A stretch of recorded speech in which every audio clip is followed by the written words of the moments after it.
These things were part of my everyday life in Germany, but not anymore. Here are 10 German habits I lost when I moved to the USA.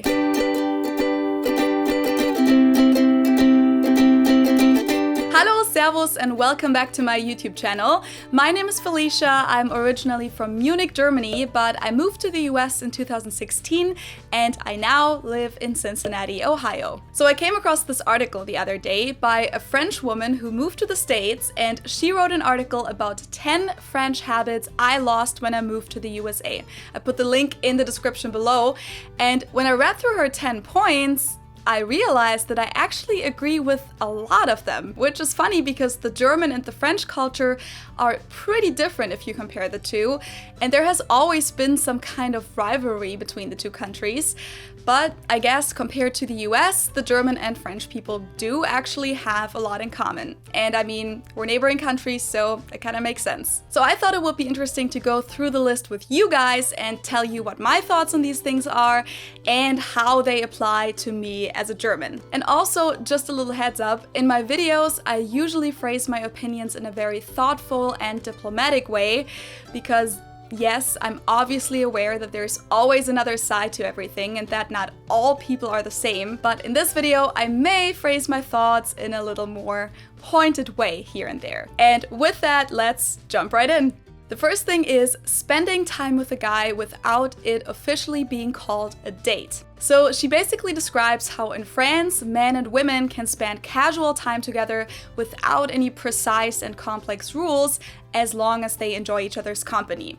She writes, for a French girl, first date, second date, third date, and so on just doesn't make a lot of sense. I guess we need to keep it simple and natural and just see how it goes from there. German girl here, and I 100% agree.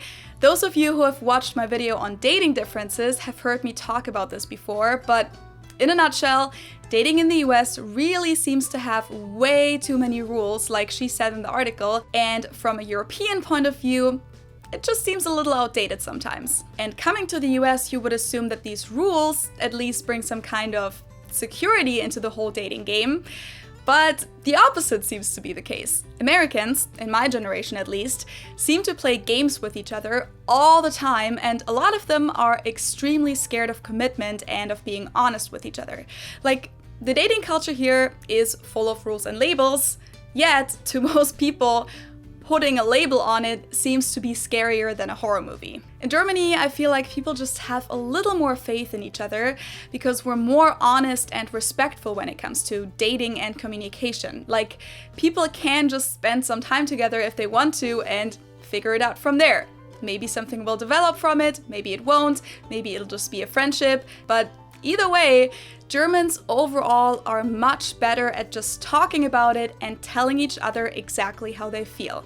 While in the US, two things I see all the time are ghosting, because people are too scared to tell the other person that they're not interested anymore, and giving some cliche excuse like, I'm just not really looking for a relationship right now, or I feel like I just kind of need my own space, or I'm going to move away next year, so I don't really want to get attached to anyone, blah, blah, blah. So in addition to what the article said, that you can't hang with a guy without it being called a date, I'd say that I've also lost the habit of just believing people and trusting them that they'll treat each other with respect and have the balls to be honest. Okay, that sounds really dramatic, but it's a little true.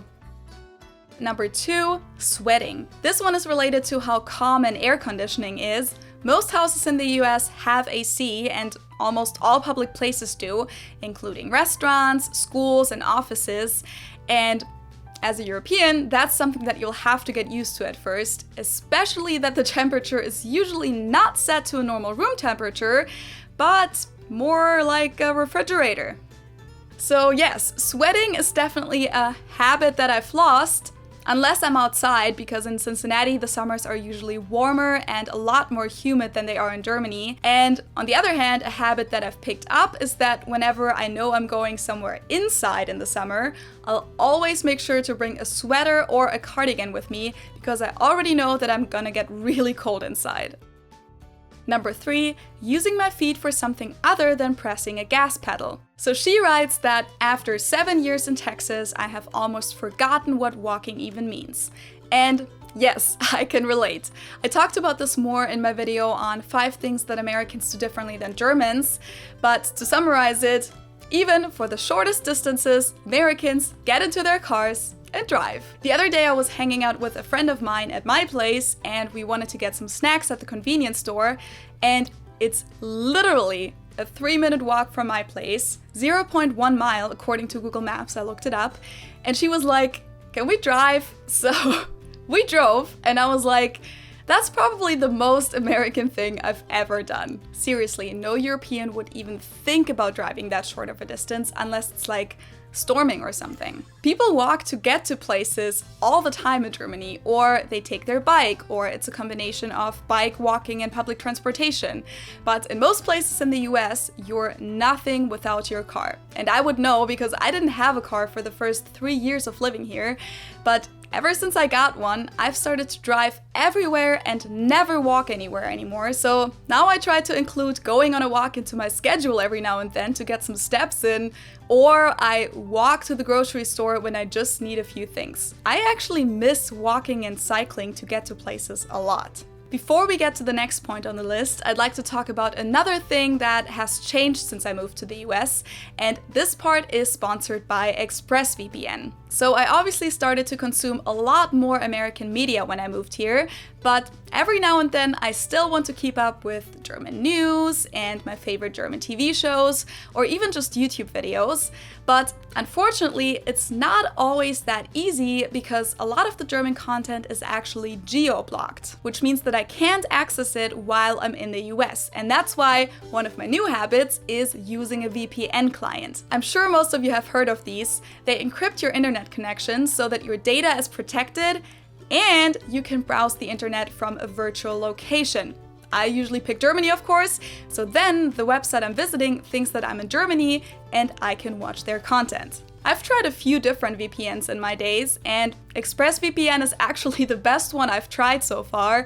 And yes, this is sponsored, but it really is the best I've tried. I've been using this a lot lately to watch the Joko und Klaas shows by the German TV channel Pro7, but this also works perfectly for Netflix or Hulu, so I can even access the German Netflix programs. So if you want to try it too, find out how you can get 3 months free by clicking the link in the description box below. It's expressvpn.com/. Number 4, complaining all the time.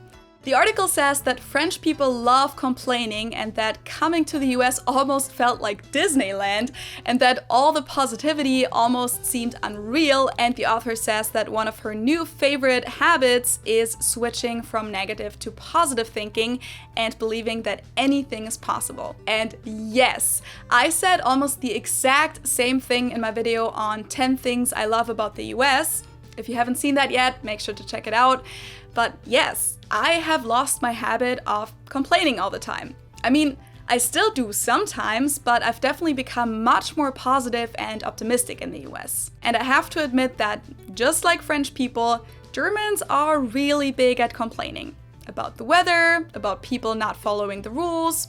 Even when other people are happy and successful, Germans are masters at finding something to talk that down. We even say, "Da kann man nicht meckern," as a compliment, which literally translates to, "You can't complain about that."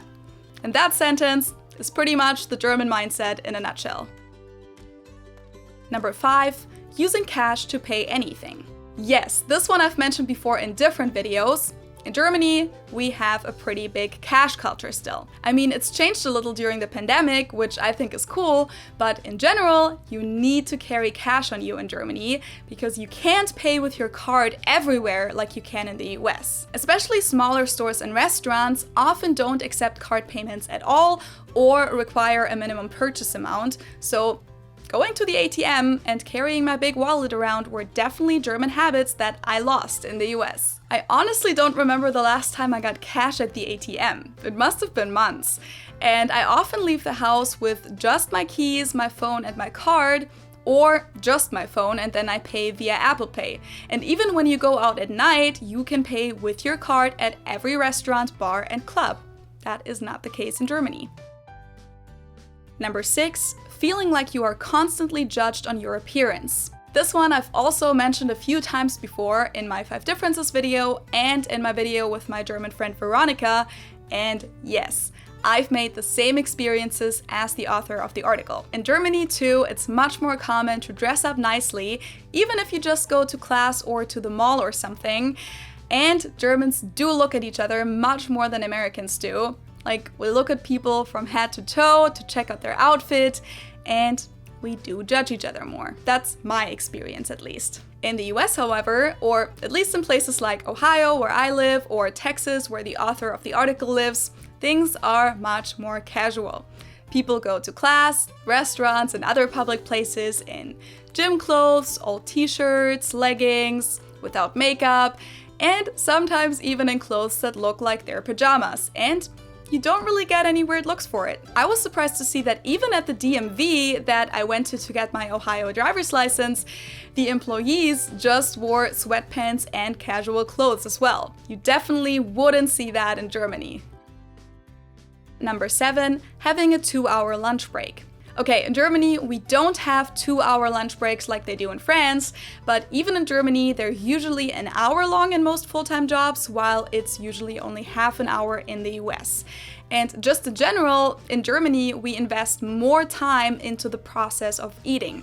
Cooking at home is the standard in Germany, which obviously takes some time, but even if we eat out at a restaurant, we often spend several hours there. In the US, people seem to take significantly less time for eating, whether that's at home or when they eat out, which in my opinion is one of the main reasons a lot of Americans don't eat very healthy, because eating in 30 minutes is pretty rushed, and it's no wonder that people just shove in a bag of chips or some fast food then. Is this point a habit I lost though?